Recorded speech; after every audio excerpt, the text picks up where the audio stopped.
Mayor Ishaq শপথ নিয়ে যে সমস্যা হচ্ছে সে ব্যাপারে একজন লয়ার একটা মামলা করেছে, জাজমেন্ট চ্যালেঞ্জ করেছে, রায় চ্যালেঞ্জ করেছে এবং তার উপর আজকে শুনানি হয়েছে। তাদের পক্ষ থেকে বলেছে যে লয়ারের মামলার অধিকার আছে আর এবং তারা লয়ার যে কোনো চ্যালেঞ্জ করতে পারে। আর আমাদের পক্ষে আমি ছিলাম, বেশির কাছের কামাল ছিল, এহসান রহমান ছিল এবং তহিদ আরও অনেকেই ছিল, অনেক লয়ার ছিল। আমাদের বক্তব্য ছিল যে তারা আবার বলছে সোমোটাও দিতে কোনো রুল ইস্যু করতে পারে কোনো ইলিগাল থাকলে। প্রথম আমরা বললাম যে সুপ্রিম কোর্টের ইতিহাসে, হাইকোর্ট এবং সুপ্রিম কোর্টের ইতিহাসে কোনো ট্রাইব্যুনালের রায় তৃতীয় ব্যক্তি চ্যালেঞ্জ করছে এরকম কোনো নজির নাই। যমুনা স্মার্ট রেফ্রিজারেটর, স্মার্ট লাইফে স্মার্ট রেফ্রিজারেটর। তাদের এই মামলার মধ্যে তার নজির সৃষ্টি করতে চায়, এইটা খারাপ নজির হবে। কারণ তাহলে ইউনিয়ন কাউন্সিল ইলেকশন বলেন, পৌরসভা, সিটি কর্পোরেশন, এমপি, মেয়র, সব ইলেকশনগুলো, উপজেলার সব ইলেকশনগুলো তৃতীয় পক্ষে এসে বলবে যে আমার অধিকার আছে মামলা করার জন্য।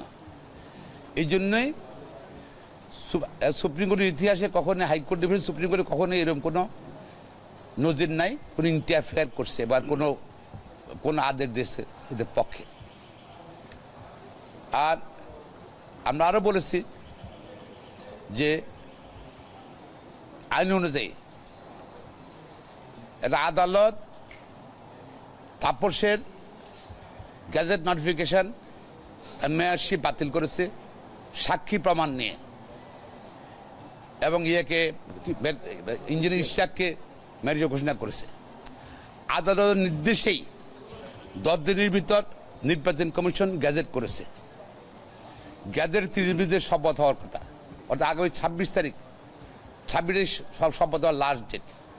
এই মামলা করছে তারা মূলত, তারা যখন 30 দিনের শপথ না দিতে পারে মেয়র ইশাক, সেই জন্য তারা ফ্রাস্ট্রেট করার জন্যই এই মামলা করেছে মূলত। আবার বলেছে এখানে সে কোনো ক্ষতিগ্রস্ত মানুষ নয়, ক্ষতিগ্রস্ত একটা লোক হইতে পারে, সেটা হলো ব্যারিস্টার সদ্দু তাপস। উনি এসে মামলা করতে পারতেন। আজ যতগুলো এক্সাম বলে সবগুলো কিন্তু কন্টেস্টিং প্রতিদ্বন্দ্বী প্রার্থীর মধ্যে মামলা হয়েছে। উনি প্রতিদ্বন্দ্বী প্রার্থী, উনি এসে করতে পারেন। উনি আসেন নাই, এরা ছদ্মবেশে তাপসের মামলাটা করছে।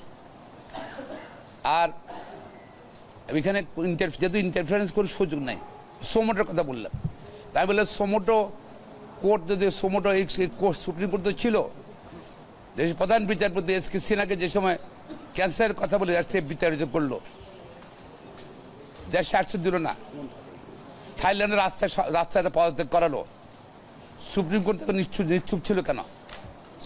সোমোটো তো কোনো আদেশ দেননি আপনারা। বা অন্যরা অনেক ঘটনা ঘটছে 15 বছরে এই আদালতে বা বাইরে, সোমোটো কিছু করেন নাই তো আপনারা, নাথিং। সোমোটো হবে কেন? আর আর যেটা হলো জনস্বার্থ হলে কি জনস্বার্থ, রাস্তাঘাট, বিল্ডিং, পরিবেশ, এগুলো নিয়ে মামলা দেখাচ্ছেন আপনি, যেগুলো করতে পারি একজন লয়ার করতে পারে, নট এ প্রাইভেট কেস যেটা কন্টেস্টিং পার্টি, সেখানে তো তৃতীয় পক্ষের কোনো অধিকার নাই। এটা যদি তারা আসছে মূলত এখানে জনগণের বিরুদ্ধে আসছে হাইকোর্টে, সুতরাং আনকনস্টিটিউশনাল, ইলিগাল, তাদের বক্তব্যটা ইলিগাল, নট এন্টারটেনেবল, তাদের আমরা খারিজ হবে। এবং আদালত আমাদের কথা শুনে, অভিভাবক শুনে আগামীকাল আবার সকালে আদেশের জন্য রেখেছে। সেটা হয়েছে কি, আইনগতভাবে যারা রিটকারী আছেন তারা কেউই ল অনুযায়ী ওনারা আসতে পারেন না। আমরা আশা করছি ল উইল প্রিভেল। আর আমাদের সাবমিশন যখন আসছে কোর্টের কাছে বিভিন্ন বিষয়ে, তখন সোমোটির বিষয়টা যখন আনা হলো, আমরা তখন বলেছি যে হ্যাঁ, it is a highly political matter.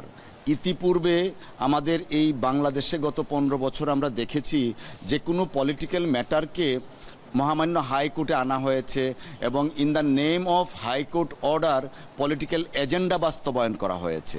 তো after losing of so many lives হাজার মানুষের রক্তের বিনিময়ে 5ই আগস্টের পরে দেশের মানুষ আর দেখতে চায় না মহামান্য সুপ্রিম কোর্টকে আবার কোনো পলিটিক্যাল ম্যাটারে ইনভলভ করে কোনো ব্যক্তি বা কোনো গোষ্ঠীর কোনো স্বার্থ উদ্ধার হোক।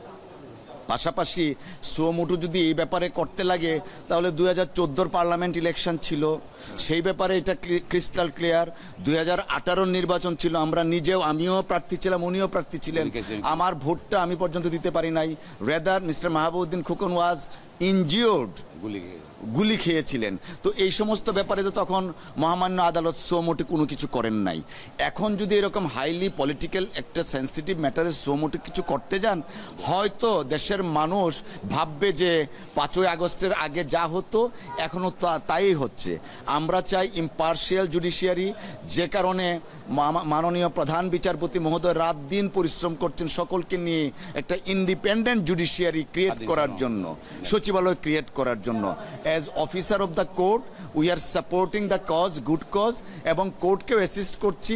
আমরা প্রত্যাশা করছি for the greater interest of our judicial system as well as democracy, এবং লটাকে প্রিভেল করার জন্য যে অ্যাপ্লিকেশনটা আনা হয়েছে পারপাসলি, ইন্টেনশনালি, সেই অ্যাপ্লিকেশনটা সামারালি রিজেক্ট হবে।